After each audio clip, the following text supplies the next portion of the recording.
Welcome to Seize the Mains by Malhotra's IS Academy. I am Surbhi Sardana and I will be taking this daily answer writing initiative from Monday to Friday. As you know that it's our 5th day of daily answer writing practice and the topic for today is Freedom Struggle from GS1. So, as usual, before I display the question, I request all of you to take a paper and a pen or pencil with you so that you can note down the points which come to your mind when I display the question. As you see the question, I will be explaining the keywords and how to address this question.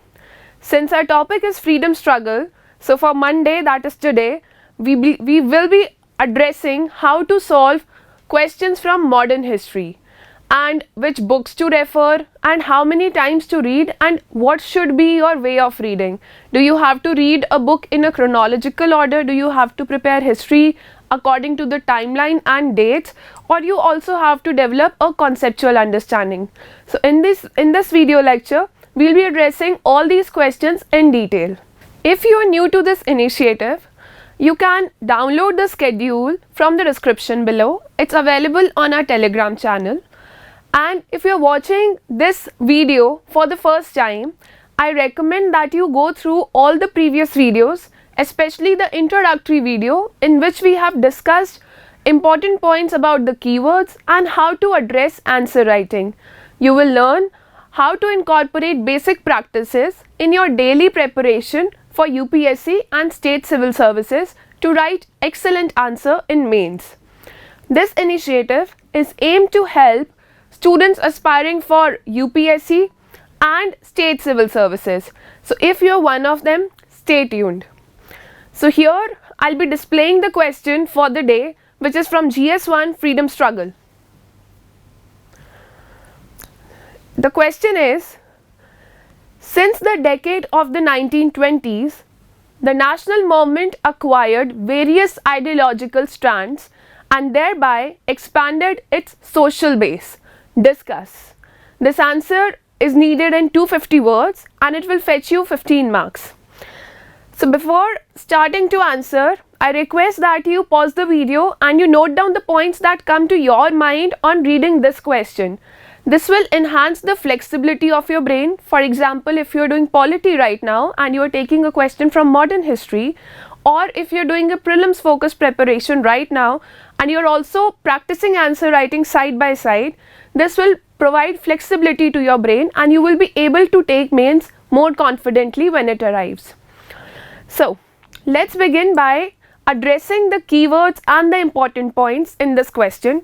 Let's first understand what is the demand of this question. So, the first line reads here, since the decade of 1920s, the national movement acquired various ideological strands. I have seen sample answers to this question and one thing which I noticed was that the word since was misinterpreted as in. Since it's written here, since the decade of 1920s means from 1920s onwards till whatever, like till freedom, till India got its freedom. So from 1920 onwards, you have to find out, you have to write down what were the ideological strands that the national movement acquired, which expanded its social base. What is the social base?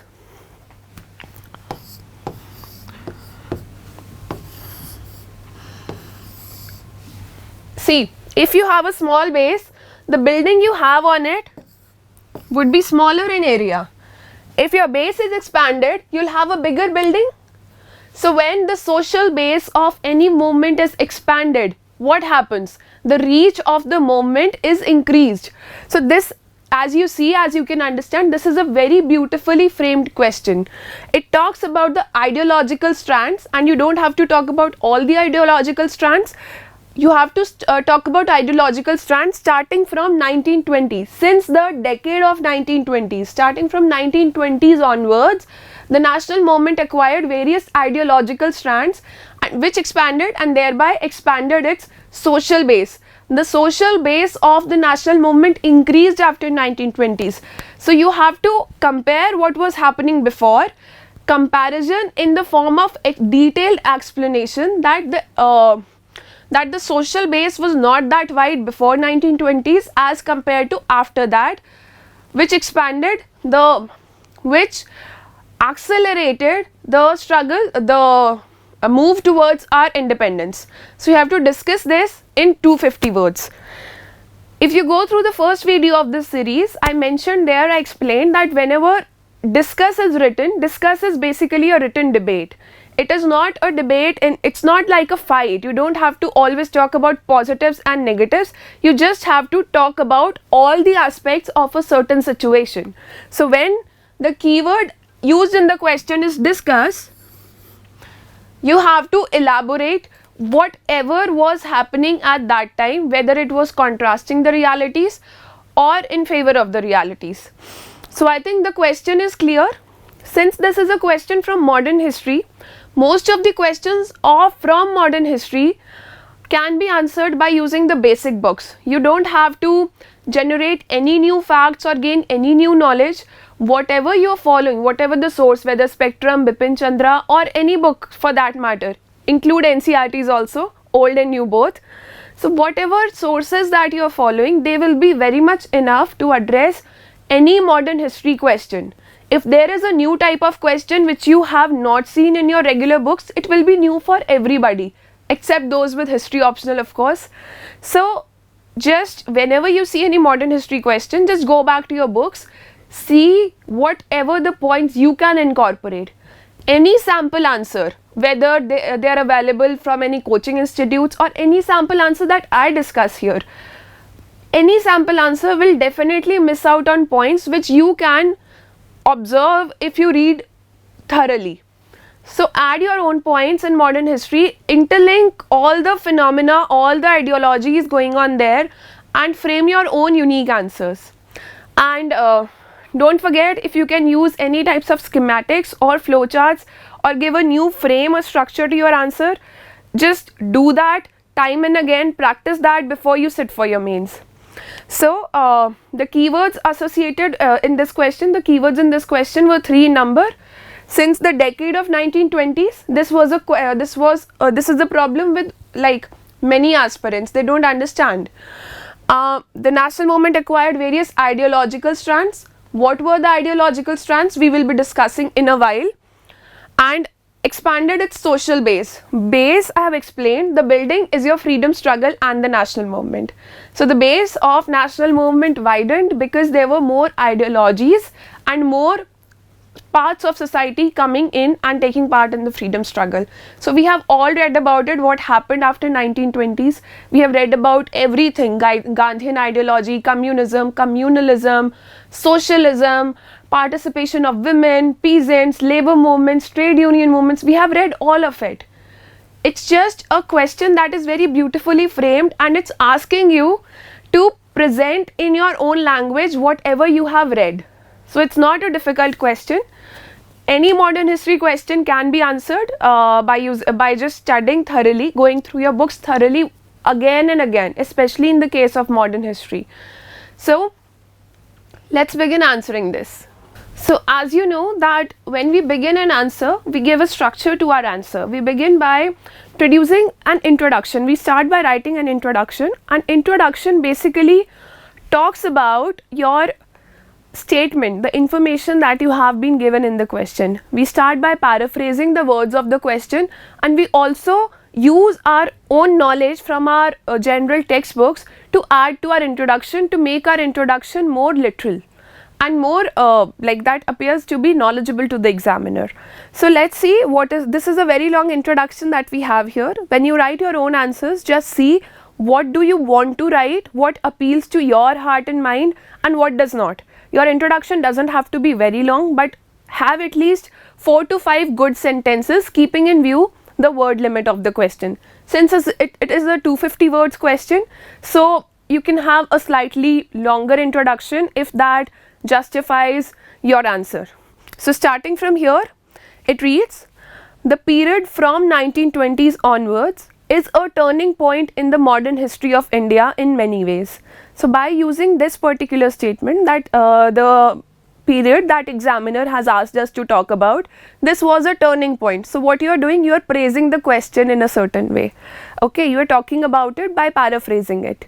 So you are just appraising, you are just appreciating that whatever has been asked in the question, this was actually very much relevant. So this is how you begin. The period from 1920s onwards is a turning point in the modern history of India in many ways. This phase is referred to as the watershed in the freedom struggle, as it marked the entry of masses into the national movement on one hand and brought the crystallization of main political currents on the national scene on the other. So after 1920s, to decrease your amount of fear, this is the starting from the second line onwards, this is exactly the statement of what has been written in your book called Spectrums, Modern India by Spectrum Publications. So as you can see, this is a previous year question that was asked by UPSC in 2020, this one.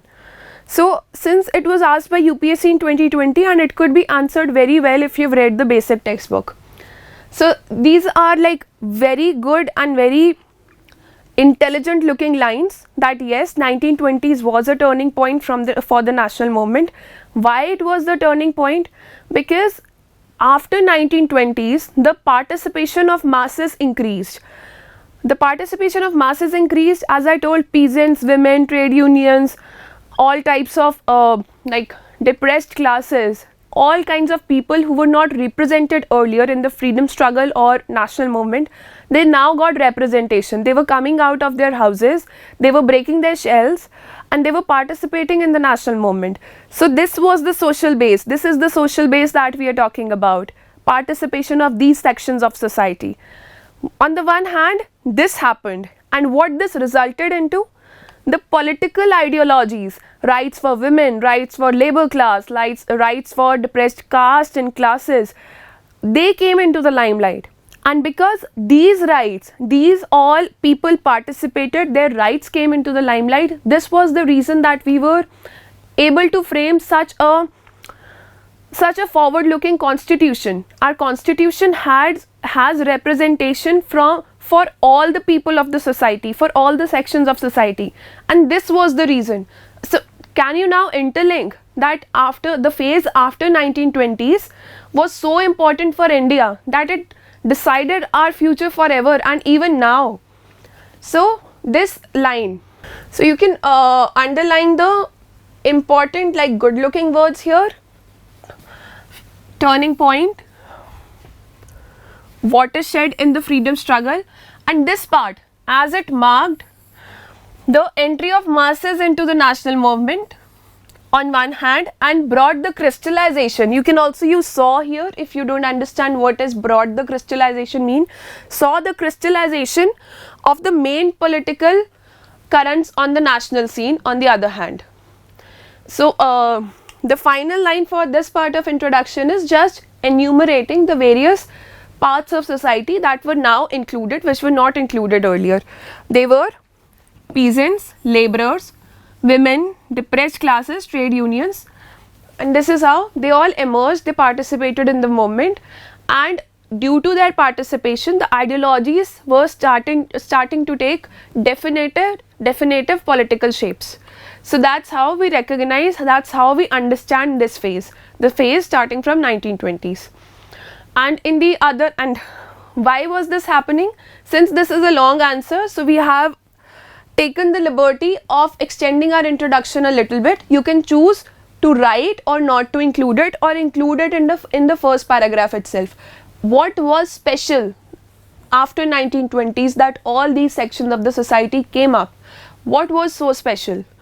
You know, World War I happened and Rowlatt Act was passed, the Jallianwala Bagh massacre took place, and there was some hope in the Government of India Act 1919 or the Montagu-Chelmsford reforms. So all those hopes were crushed. There was a lot of disappointment, and the need for a national struggle by all sections of society was realized. Okay, so this was the reason behind the representation, why all these sections of the society came forward slowly or rapidly or in their own forms in different parts of the country. So these were the reasons. You can add your own reasons, and do add your own reasons when you write your own answer or go through modern history. Use new NCRTs when you are reading modern history. Just go through your basic conceptual understanding through the regular textbooks that you are reading, and use NCRTs to enhance your knowledge, to enrich your answers with more better points or some facts that have not been talked about in books like Spectrum or any books like that. So new NCRTs contain a lot of information that might not be present in your regular textbooks.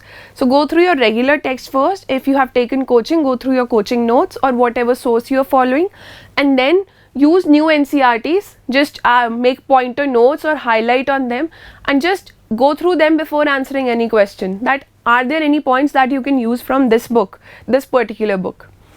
Okay, so this is our introduction. Here we have justified what has been talked about in the statement.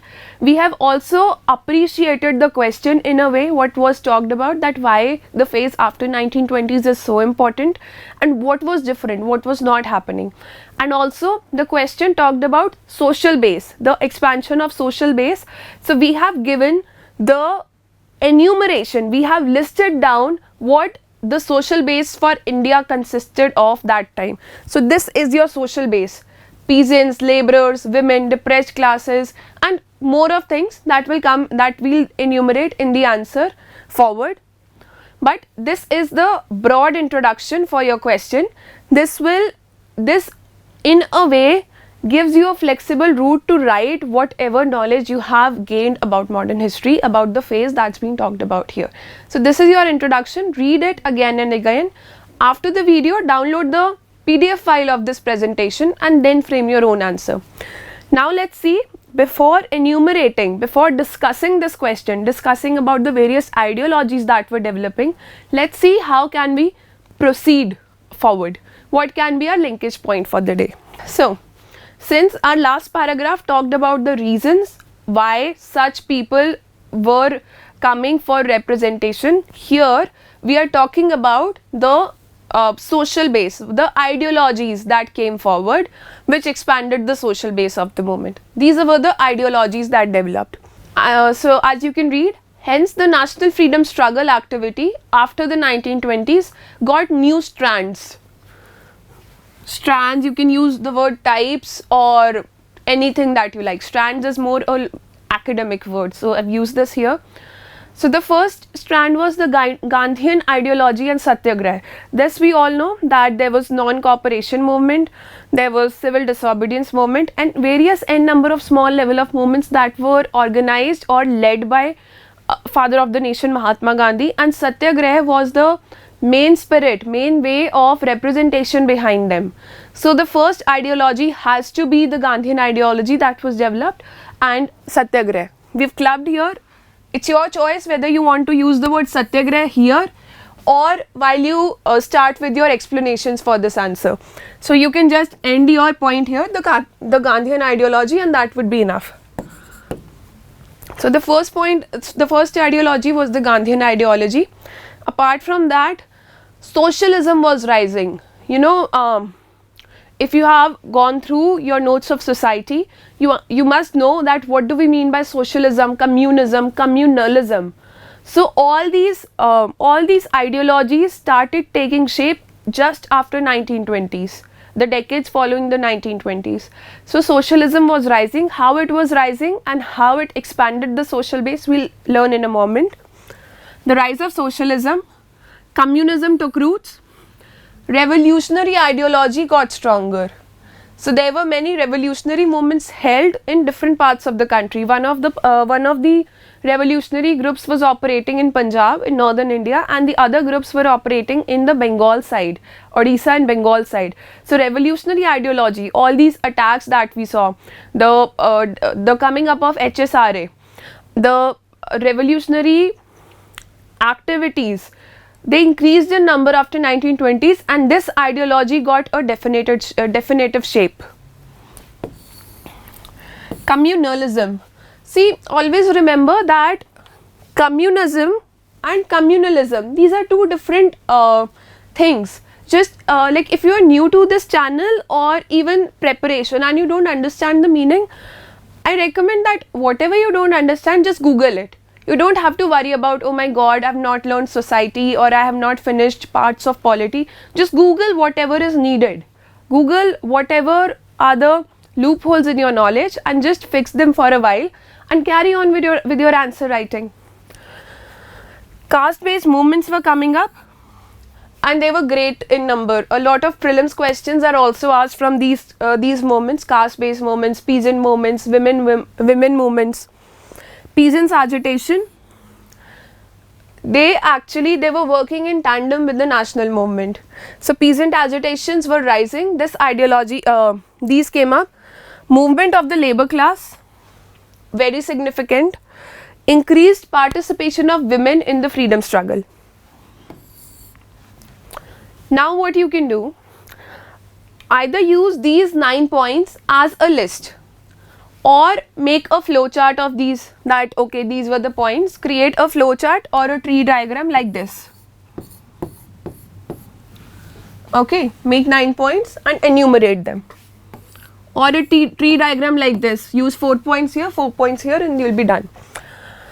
The other thing that you can do is, apart from the diagrammatic part, you can club the peasant movements, women movements and the movements for labor class and depressed classes in one point. That these underrepresented sections now got representation. Okay, and starting from here, you can club these 4 points in one point and you can say that the underrepresented sections got now they were coming up, they were participating in the national movement and ideologies were different from what was previously present. You can term these movements as subaltern movements.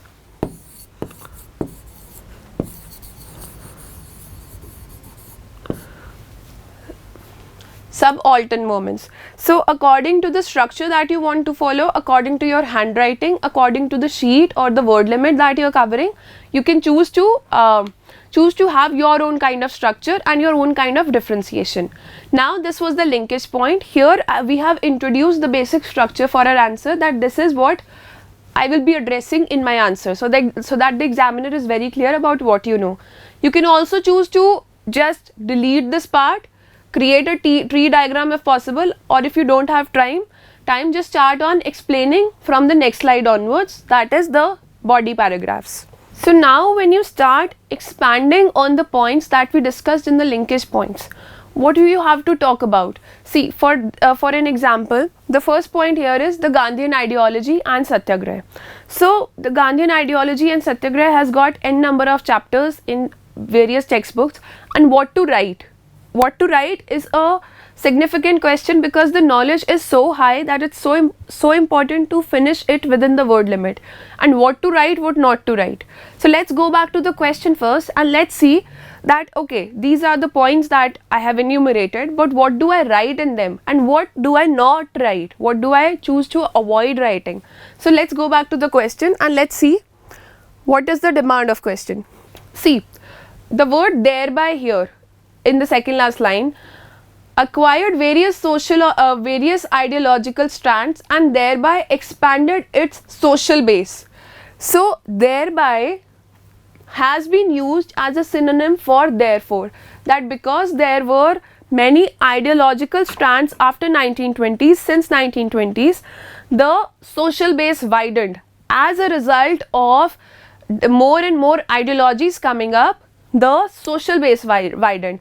So the case was ideology and the result was widening social base. So in all your points, the 9 points that we will be explaining here, only that part of knowledge has to be used which is very important, very much well known, and that part which resulted into expanding the social base. So if we are talking about the Gandhian ideology and Satyagraha, you have to conclude this point as you have to conclude this point as that it resulted into expanding the social base. So as we all know that with the coming of non-cooperation movement, salt satyagraha and things like that, participation of women increased, participation of peasants increased, participation of the poor increased. Mahatma Gandhi was a leader of the masses.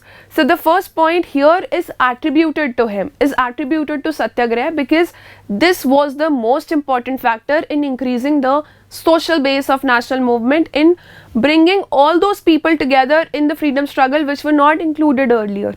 So this is the most important point, and it has to be the first point in most of your answers. Okay, so it was characterized by, you talk about the characteristics of the Gandhian phase, and then you say that, you know, in fact even in this Congress in 1920s, the participation, the membership of Congress was made very easy. I think the fees was reduced to 1 anna, if I am not wrong. So you can add that point also, and in this point also you have to conclude that because these movements were led by Mahatma Gandhi, the coming up of Gandhian phase led to participation of these parts of the society.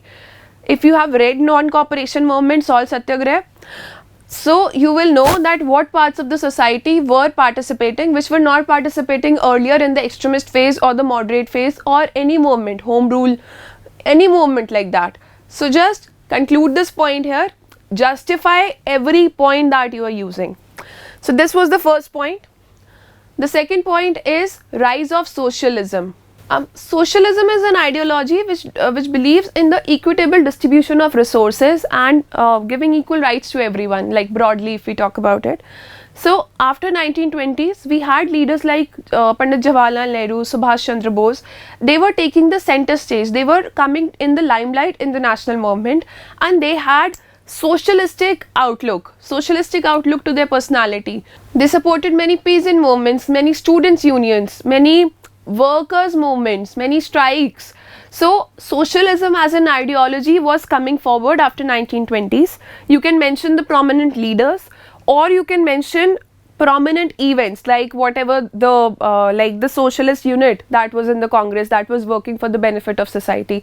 So due to all these events coming up, the social base of the movement widened, because now everybody was getting represented, or even if they were not getting represented, they were being heard. So they participated, they followed the leaders of the time and participated in the national movement. So this is your second point, rise of socialism. The third point was communism. It talked about the rights of workers. So you must have heard of that quote that you have nothing to lose but your chains. It is addressed by one of the prominent leaders to the workers of that time, that get up and revolt against the present state of government or the present rulers, because you've got nothing to lose but your chains. So communism in India started taking shape after 1920s. Communist Party of India was formed, it got recognition, and even when it was declared illegal by the British government, they collaborated with the Congress and participated in the national movement. So this was an ideology. These two were the most important ideologies of after 1920s which were taking shape and which developed the social base of the movement. Communists, in fact, they remained a very integral part of the freedom struggle, and even today they shape our policies and how our democracy functions in a very prominent way. So this phase and this ideology, these two ideologies were very important. Next point is revolutionary ideology. Never ever in your question just forget to talk about the revolutionary phase of freedom struggle. It is as integral as any ideology prevailing at that time, and it is very important for the for why India got independence. So just enumerate the points. These are direct points from your spectrum book. The revolutionaries, as I talked before, they were operating at two places, one in the Punjab area, the second in the Bengal area, and we've just talked about how these revolutionary newspapers and magazines. They were very common. They were mobilizing the masses, all the people who were anti-establishment and were disappointed with the performance of previous movements, whether it was the calling off of non-cooperation movement or the passing of Rowlatt Act. They were very disappointed, very disenchanted by what was happening in the present, in whatever was the present situation of the country, and the present dynamism that was there in the country at that time and the move towards independence. So they wanted quick resolution. They formed a great part of our society, even women, people from different work backgrounds, students, women, girls, everybody was taking part in revolutionary activities. So make sure that whenever you talk about social base of India's freedom struggle, you include revolutionary ideology in that. So here you can read it for yourself. This is just an enumeration of what I talked. The next point is communalism. So this is a debatable but a very important point to mention in your answer. You can, if you don't know very much about communalism, it emerged because there were different diverse kinds of cultures that were prevalent in India at that time, or the Indian subcontinent. So they were give it a turn towards the political associations that came up. You can talk about the Muslim League and the Hindu Mahasabha, that communalism was rising, and also the representation of these political parties in deciding the future of the country, that was also rising. They also, these two parties, they made sure that they attend the roundtable conferences that were held. So their importance, the rise of communalism, the policy that was adopted by British rulers, the policy of divide and rule, that resulted into communal parties coming up, communal tensions rising. As we all know, partition was accompanied by a lot of bloodshed and a lot of violence. So communalism is an integral part, because this was the most important part in forming the social base of the movement. The next point is caste-based movements. So caste-based movements had been prominent before also, but after 1920s they came into the limelight. Just like peasant movements or women associations, everything was present before. It's not something that, you know, after 1920s something started happening which was not happening at all before. But when something gets defined, something gets registered and recognized, or happens on a very large scale. For example, caste-based movements and peasant movements were happening on a very large scale now, and they were driving the national movement. So that's why we include them in the social base. We include them as separate ideologies that developed after 1920s, because they influenced the freedom struggle higher at this point of time. So caste-based movements were there. We have, you can talk about the Vaikom Satyagraha, you can talk about the anti-Dalit movement. Dr. B.R. Ambedkar was a prominent leader who was leading the caste-based movements and who was ensuring justice for depressed classes. So caste-based movements is a very important point. You can choose to shuffle these points, like you can put them up and down as they are important to you, but always start with the Gandhian ideology. That gives a more democratic look to your answer. So the next points, they talk about the peasants, the labor class and women. As I told you that these were not ideologies. Ideologies end at communalism. After that we are just talking about the movements. So you could be somebody who would just write them as, so you could be somebody who could just use them, use the term subaltern ideology, that whatever wasn't represented before got represented now, and you can give subpoints of like caste-based movements, peasants, labor and women participation, or you can enumerate these points separately and talk about these points in general. So when we talk about peasants, there are n number of peasants peasant riots that we study, peasant movements that we study while we go through modern history. Just enumerate them, just tell why they were happening, in what parts they were happening.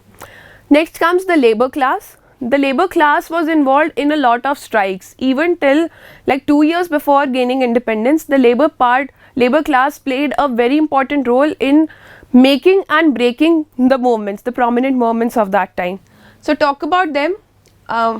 Women. Women is studied as a separate topic in modern history. The participation of women, how women rights got recognition. So make sure that you talk about Bharat Stree Mandal, you talk about Srimati Sarojini Naidu whenever you're writing about women. So these were the social bases, these were the ideologies which led to the expansion of social base of the national movement. All these ideologies, they were working in tandem, they were working side by side. if the role of one was increasing, the other was affected commensurately. So they were not working independently, they all made a major role, played a major role in contributing to the freedom struggle and played a major role in the national movement of that time. So that has to shape our conclusion. Whatever the content is there in these points, you can alter it accordingly. You know that every point has to conclude. Ideology has to be the title, and your conclusion of every point has to be that how it expanded the social base. Here we've talked about the social base in general by including women, peasants and labor class. Now when you get back to your get to your conclusion, first of all you can use keywords like to conclude or to summarize, to all in all, things like that. Words like that can be used in your conclusion so that the examiner knows that now you are summarizing your answer. And we always put a way forward whenever we are concluding in our answers. You must have seen in our previous videos also. But in modern history there cannot be a way forward, because history is something that has already happened. So in conclusion you can just give a unique outlook of your own to whatever was prevalent at that time, or you can just summarize the points that you talked about and what was their importance. So for the conclusion of the day, what we have done is that we have told the examiner that all these ideologies and all these social bases, they were interacting with each other, and due to this interaction we could enlarge the base of our national movement, and because the base of the national movement was expanded, we could recognize in time that what rights, what sections of society are to be represented and how. And that's why we could design such a forward looking constitution, and we could design such a stabilized future for our country. Okay, so that's how you can design a forward looking question for your history answers. So let me read it out for you. The national movement created the space for all voices encompassing different sections of society and culture. Society, we understand that there are different sections of society. There are women, there are labor class, there are peasants, there could be children. Why the word culture is used here? Because there were different religions also. So many religious movements also came up, and many religion based political parties were coming up. So the word culture has been used, not religion. But you have to mention here that different sections of society and culture got representation through the national movement after the phase of 1920s. And since they were interacting, these different ideological strands didn't behave exclusively in their individual capacities. Rather, they complemented and supplemented each other in one way and another, because of which the social base stood out as togetherness of different masses. So there were many revolts and revolutions going on, I understand, but since you have to give a forward looking conclusion and a very united approach, a very democratic approach to your answer, so this has to be there that you should be appreciating the diversity, and the diversity got into limelight during that phase. So how do you appreciate a diversity? By writing a good conclusion that all the moments, all the ideologies complemented and supplemented each other, and they were just togetherness of different masses. Just like India, what is presently, we are a set of diverse traditions and cultures staying together. So since it's a question from the freedom struggle, now we'll go on to elaborate in our conclusion that how expansion of the social base accelerated our race towards freedom. So because all sections of the society were now participating, everybody was fighting for their interest or the interest of other sections. So it became very difficult with time for the Britishers to rule India, and that's why we could achieve freedom on time. And this also created a golden base for the framing of our constitution. So now we have finished our answer. I can read. Let me read the final paragraph for you. to conclude the massive participation from all sections of the society with the amalgamation of multiple ideologies. See, all the ideologies were talked about. In conclusion, we are just talking about uniting them, their united part. We are just talking about the positive side of the picture and how it helped in our national movement, how every ideology played its own role in the race towards freedom. The era of 1920s became a game changer in the Indian national movement and brought new ways and forms of struggle against the British. With the fire of nationalism reaching to the grassroots, it became difficult for the British to rule, and the long fight of freedom finally came to its conclusion. This phase created the bottom line for the golden vision of our constitution and its objectives of justice, equality and fraternity. So this is a forward looking and a very well framed conclusion.